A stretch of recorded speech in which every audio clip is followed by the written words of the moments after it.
Yes, the EIA process consists of a number of parts. The first part is a concept development of a project and the preparation of an EIS. The EIS is usually prepared as a project is designed and problems are solved and the EIS is produced. The EIS is intended to provide the whole basis for the project, all of the issues, the alternatives, the economic, social justification for a project.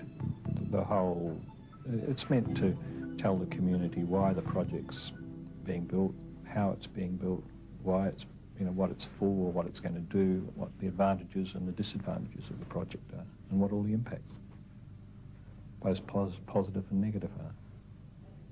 Initially, we would ascertain what the proponent wants to do, and so we'd work out the legislative framework. We would then consult with if it was a New South Wales matter, we'd consult with the Department of Planning, and in other states or in the federal arena, a similar sort of body to ascertain the guidelines, what has to be studied in looking at the project. The director of the Department of Planning issues a set of concerns that have to be covered and have to be dealt with.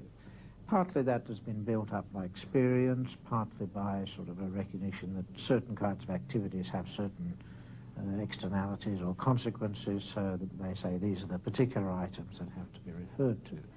Well, the proponent quite often needs advice on the legislative and planning side of it, whether he needs a review of environmental factors on EIS, how much time it'll take, what departments he has to consult with, what are the rules and regulations he has to meet.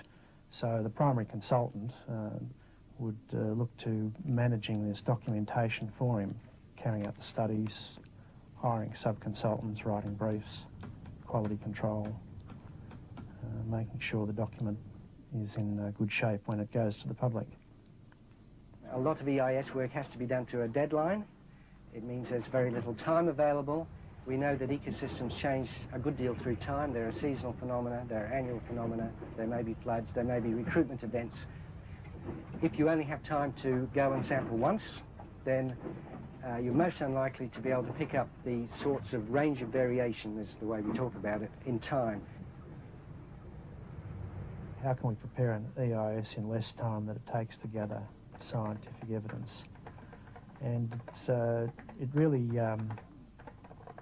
probably the answer to that is that EISs aren't really scientific documents in the pure sense. They need to be based on scientific information, and I think the answer to that is that it's very important to qualify within your document exactly what the data is you have and what sources they were, and in defining that sort of data, it puts some sort of validity on how far you can predict beyond there. One has to remember that certain investment decisions have what they call a window of opportunity, whereby if you don't proceed at that stage, then the economic circumstances aren't as favourable at a later time.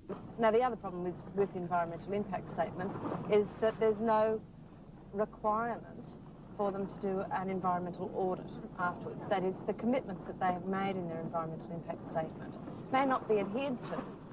And how do you tell? Now, if the environmental impact statements were prepared in a fashion that the impacts were quantified and could be checked at regular intervals afterwards, well, then maybe we'd be able to take the environmental impact statements just a little bit more seriously. They'd have a bit more credibility.